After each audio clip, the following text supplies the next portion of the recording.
Am ajuns la cireș, suntem în perioada de pârgă a cireșilor de mai. Eu nu am un cireș de mai în spatele meu, este soiul Stella, este un soi tardiv, să spunem așa. Soiurile timpurii deja sunt în pârgă în anumite zone ale țării, am mesaje pe subiectul ăsta.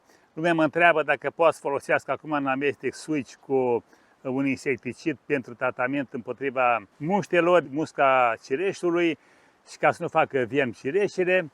În anumite zone sunt situații unde deja pomii sunt în pârgă, cireșul de mai, soiul este timpurii, în alte zone mai durează o săptămână, poate. Noi suntem acum pe data de 16 mai, după amiază. Și vreau să fac acest tutorial ca să, prin momentul ăsta, să vă vin în ajutor ca să știți cu ce tratați, dacă tratați sau nu tratați, în funcție de posibilități, în funcție de ce cultură aveți. Și vreau să vă spun așa, la cireșul de mai, în principiu, nu se folosesc substanțele pentru depozitare, adică pentru putregai, suiciu, să spunem așa. Suiciu este un tratament care vine mai târziu, adică la cireșele mai târzii, ca să nu intre în putregai, că ele durează, stau mai mult în pom. Cireșele timpurii se duc repede.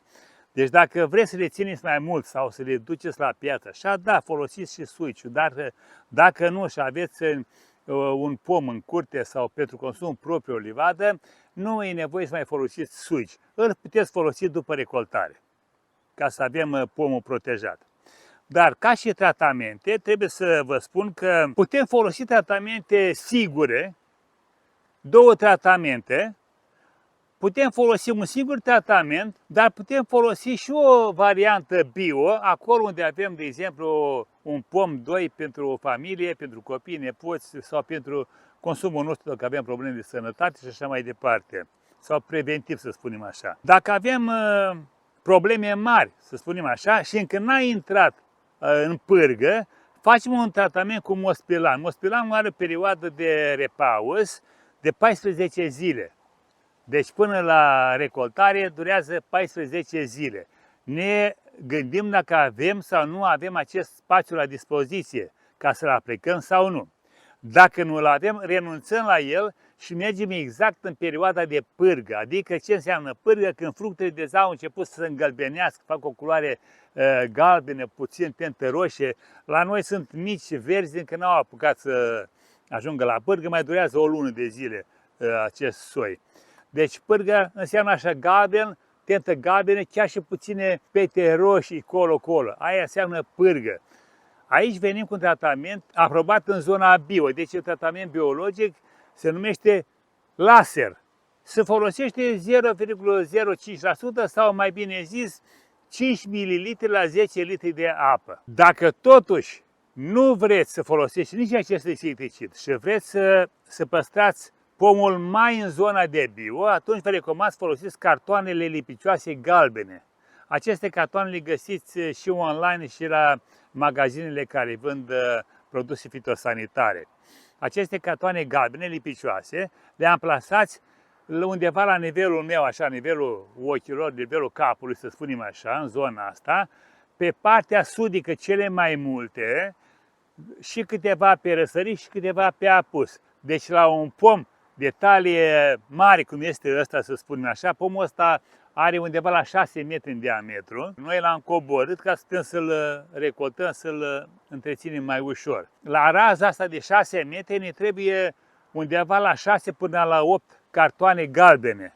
Deci să punem 2 pe răsărit, 2 pe apus și undeva restul pe partea sudică, acolo unde muștele vin mai la căldură. Acolo atacă cel mai bine. În partea de la nord nu prea stau ele să depună ouăle acolo. Deci depunem cartoanele, cum am spus, o distribuim așa și în momentul când vedem că deja au început să lipească pe ele, au ajuns undeva la 10 pe carton, înseamnă că infecția este maximă, atacul este maxim atunci. Și v-am spus, dacă puteți să folosiți laserul, nu este rău, nu e atât de toxic, să spunem așa. Perioada de repaus, 7 zile, nu mai este toxic, să spunem așa. Mare ceva rezidu, dar nu este atât de toxic ca alte insecticide. Dar dacă nu vreți să folosim, mergem doar pe cartoane. Acum, ce se întâmplă dacă este rouă puternică, ne uităm a doua zi dimineață să vedem cum se prezintă cartonul. Nu le-am pus acolo și gata, suntem în siguranță. Nu. Deci verificăm cartonul, să vedem care e starea lui, dacă se mai lipește sau nu se mai lipește. Dacă nu se lipește, schimbăm cartoanele. La fel se întâmplă dacă vine ploaia. Dacă vine ploaia, la fel. Verificăm, schimbăm cartoanele. Luăm cartoane, nu sunt foarte scumpe, se găsesc din abundență, le punem din nou și avem garanția că avem cireșe de calitate și fără viermi. Și biologice, spunem așa, de zona bio. Acum, ce se întâmplă? Noi ar trebui să facem și o prevenție. Prevenția este mult mai interesantă și mult mai benefică decât ce facem noi tratamentele astea, să ne omorâm cu pârga și cu astea. Deci, dacă totuși am scăpat cireșul și a făcut viermi, punem jos o folie ca să putem să adunăm toate cireșele care cad pe sol. Le adunăm, le punem într-un sac, le lăsăm la soare toată vara până mor cu siguranță acolo, ca să le distrugem. Nu le băgăm în compost să le mulțim. După aceea, toamna târziu, în iarnă, când a dat primul gel și a înghețat pământul un pic, s-a făcut o crustă de gheață, venim cu cazmaua și săpăm la baza pomului cât ține proiecția coroanei. Atât, cât ține proiecția coroanei, pentru că cireșile cad acolo și larva își face cocon în sol. Deci cât ține proiecția coloanei, o adâncime de 15 cm, nu trebuie să săpăm foarte adânc. Dar săpăm și lăsăm pământul răsturnat, nu-l greblăm, îl lăsăm răsturnat.